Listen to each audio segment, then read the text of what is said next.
के दबाव में मेरा परिवर्तन कर दिया, ये औकात किसी की नहीं है। तो जब देखेगा कि फंस रहे हैं तो फाइल गायब कर देगा, उससे भी ज्यादा होगा तो आग लगा देगा। लगभग पौने 2 साल पथ निर्माण विभाग के मंत्री थे, क्यों कलम ठहरा हुआ था, क्यों एक्शन नहीं हुआ? जवाब देंगे राजद के नेता प्रतिपक्ष।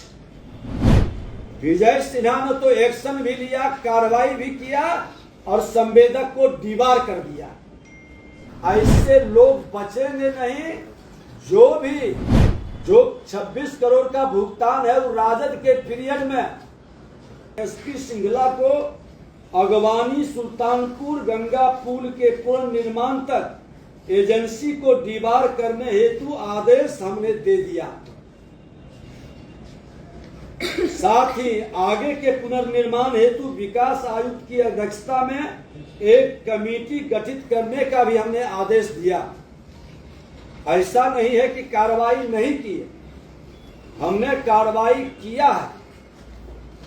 और जो नेता प्रतिपक्ष कल बोल रहे थे, लगभग पौने 2 साल पथ निर्माण विभाग के मंत्री थे, क्यों कलम ठहरा हुआ था, क्यों एक्शन नहीं हुआ?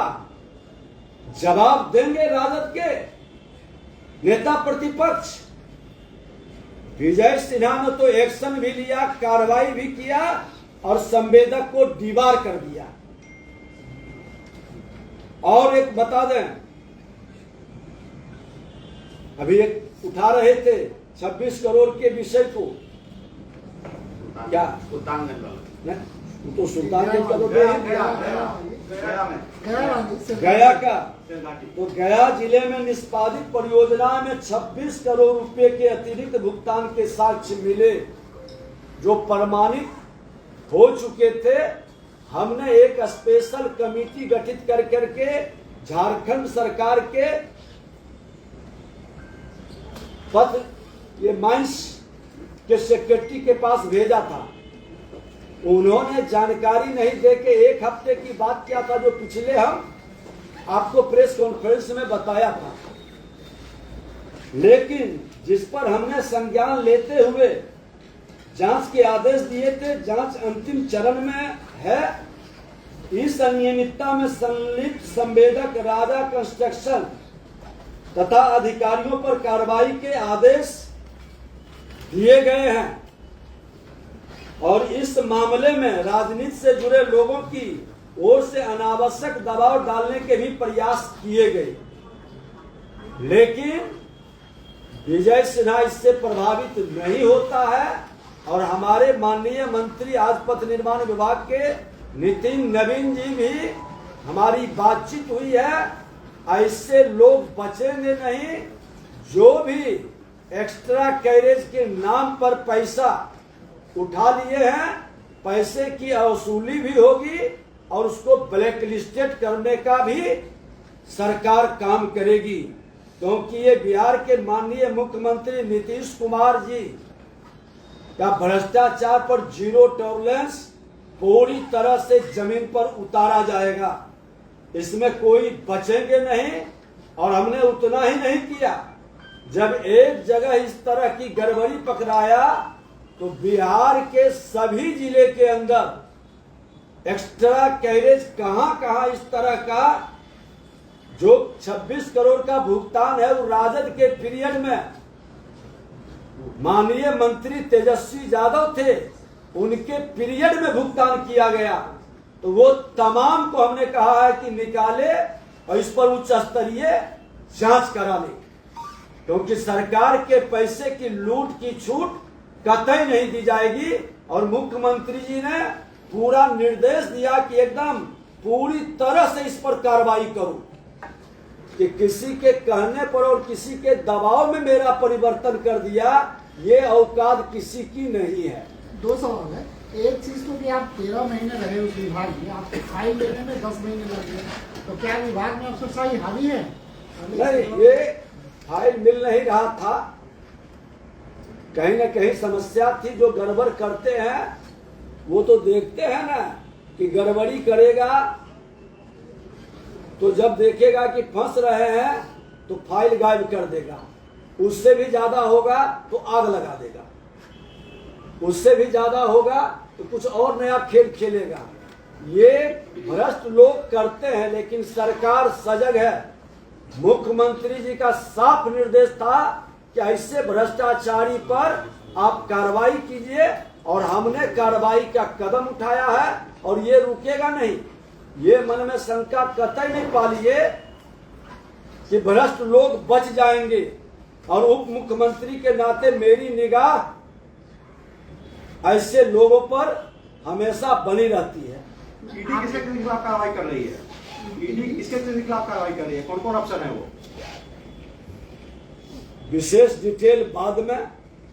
अभी आपको खनन के अंदर भी आपने देखा है कि ईडी किस पर कार्रवाई कर रही है। आप लोग तो प्रेस में छाप ही रहे हैं, और जरूरत पड़ेगा तो 2 स्टेट का मामला बन रहा है 26 करोड़ का। अभी उसमें एक नया प्रगति हुआ था, खनन विभाग से जुड़ा हुआ, जो आरटीआई से मांगा गया और जो मेरे विभाग के द्वारा मांगा गया तो दे दिया कि ये चालान फर्जी है। बाद में वहां लगता है कि कहीं न कहीं व्यवस्था बना के एक डुप्लीकेट लेटर निकलवा करके लाया। उसी के लिए हमने सेक्रेटरी से मांगा है कि झारखंड सरकार का सेक्रेटरी लिख के दे, और कब 2 स्टेट की मामला को भारत केंद्रीय जांच ब्यूरो के द्वारा संज्ञान लिया जाएगा, और खनन के अंदर भी ऐसे लोगों को बख्शा नहीं जाएगा। ये सरकार बेहतर करने के लिए, अब छोटी मोटी गलती पर हम लोग बड़ी सजा नहीं देते हैं, विभागीय कार्रवाई होकर के चल जाती है, लेकिन इस तरह का वातावरण बदलना होगा। अराजकता का माहौल हर हाल में खत्म करने का मुख्यमंत्री जी का जो निर्देश है, उस निर्देश का अक्षरतः पालन होगा, ये पूरी तरह से विश्वास दिलाता हूँ। विजय कुमार के खिलाफ आपने कार्रवाई का आदेश दिया था, उसकी फाइल अब प्रमोशन के लिए दौड़ने लगी। अब अंदर की बात नहीं बताऊंगा क्योंकि विभागीय चल रहा है। जो भ्रष्ट अफसर होंगे वो नहीं बचेंगे, ये विश्वास दिलाता हूँ। ईडी सीबीआई क्या सिर्फ घाटी वाले मामले की जांच करेगी या अगवानी पुल हादसे की जांच करेगी? मैं बता दिया कि अभी ये खनन से जुड़ा मामला पर ऑलरेडी चल रही है। कुछ घाटों का चलान चालू हुआ था, कुछ घाटों का खोल जाने के बाद भी चलान चालू नहीं हुआ था, कुछ पता नहीं। जो भी कहीं भी कोई समस्या प्रॉब्लम है, ओपीआरएमसी खनन विभाग के अंदर ही हमने चालू किया है। और जानकारी दें कि 24 आवर छुट्टी के दिन भी वो विभाग में लोग बैठते हैं, होली हो दशहरा हो वो चालू रहता है। कंट्रोल कमांड में, और कंट्रोल कमांड सेंटर में ये हमारा ऑलरेडी ड्यूटी लगता है सबका। उसका प्रॉपर हमारे सेक्रेटरी मॉनिटरिंग करते हैं, डायरेक्टर के देखरेख में काम होता है। और आज आप सब प्रेस मीडिया के बंधु हैं, ईमानदारी से आप लोग से भी जानना चाहें कि बिहार के अंदर ओवरलोडिंग बंद हुआ या नहीं। मुझको जो जानकारी है कि लगभग 90-95% ओवरलोडिंग बिहार में बंद हो गया। अवैध खनन ट्रक का समाप्त हो गया।